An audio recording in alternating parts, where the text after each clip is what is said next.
He said, "You do." I said, "It is Broadway and 42nd Street?" He said, "Almost." His eyes knitted and he looked at me sadly. "It's all right, Bando. Maybe you'd better bring me a shirt and some blue jeans when you come next time." I was thinking, if they haven't sold that house in town, maybe Tom and I could slide down the laundry chute. Bando slowly turned a willow whistle over in his hands. He didn't play it. In which the city comes to me. The warblers arrived. The trees turned summer green, and June burst over the mountain. It smelled good, tasted good, and was gentle to the eyes. I was stretched out on the big rock in the meadow one morning. Frightful was jabbing at some insect in the grass below me when suddenly a flashbulb exploded. A man appeared.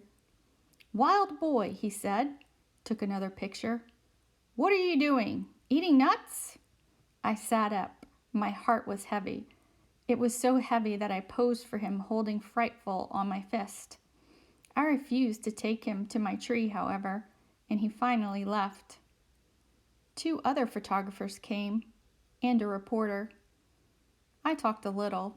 When they left, I rolled over onto my stomach and wondered if I could get in touch with the Department of Interior and find out more about the public lands in the West. My next thought was the baseball game in the flooded schoolyard. 4 days passed, and I talked to many reporters and photographers. At noon on the 5th day, a voice called from the glen. "I know you're there." "Dad?" I shouted, and once again burst down the mountainside to see my father. As I ran toward him, I heard sounds that stopped me, the sounds of branches and twigs breaking, of the flowers being crushed. Hordes were coming. For a long moment I stood wondering whether to meet Dad or run forever. I was self-sufficient. I could travel the world over, never needing a penny, never asking anything of anyone. I could cross to Asia in a canoe via the Bering Strait. I could raft to an island. I could go around the world on the fruits of the land. I started to run.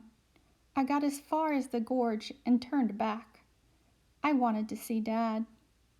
I walked down the mountain to greet him and to face the people who he had brought from the city to photograph me, interview me, and bring me home.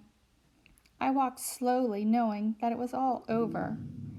I could hear the voices of the other people. They filled my silent mountain. Then I jumped in the air and laughed for joy.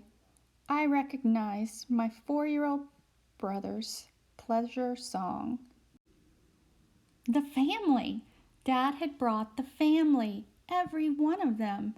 I ran, twisting and turning through the trees like a Cooper's hawk, and occasionally riding a free 50 feet downhill on an aspen sapling.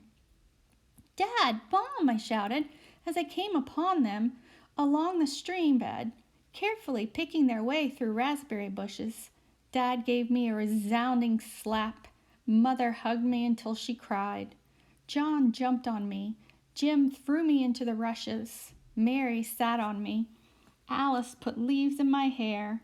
Hank pulled Jim off.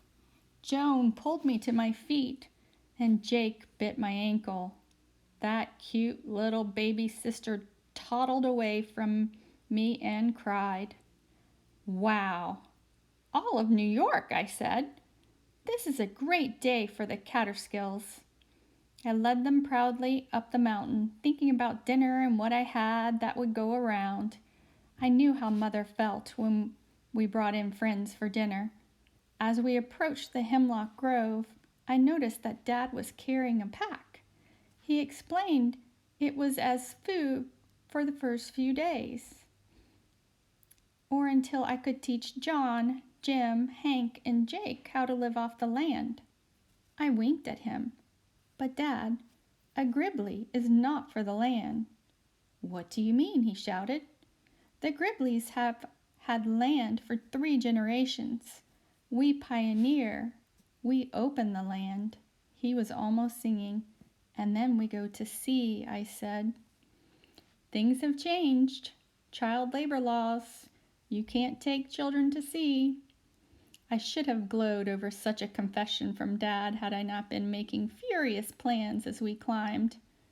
Food, beds, chores.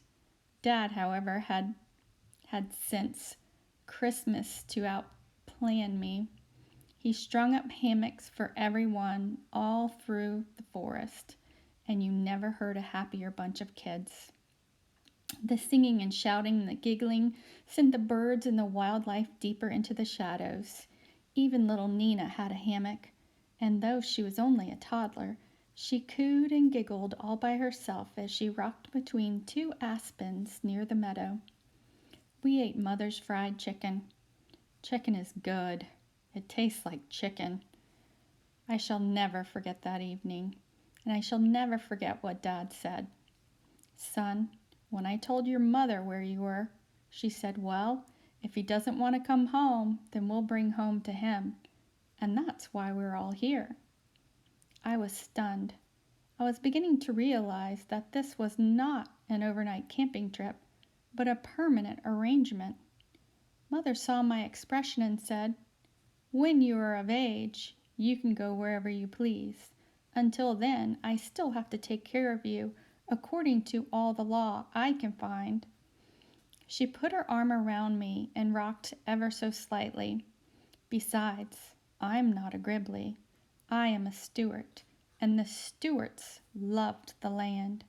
She looked at the mountain and the meadow and the gorge, and I felt her feet squeeze into the earth and take root.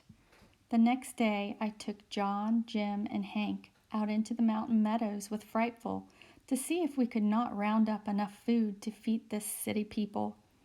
We did pretty well. When we came back, there was Dad with 4x4s erected at the edge of my meadow and a pile of wood that would have covered a barn. Gosh, Dad, I cried, what on earth are you doing? We're going to have a house, he said. I was stunned and hurt. A house?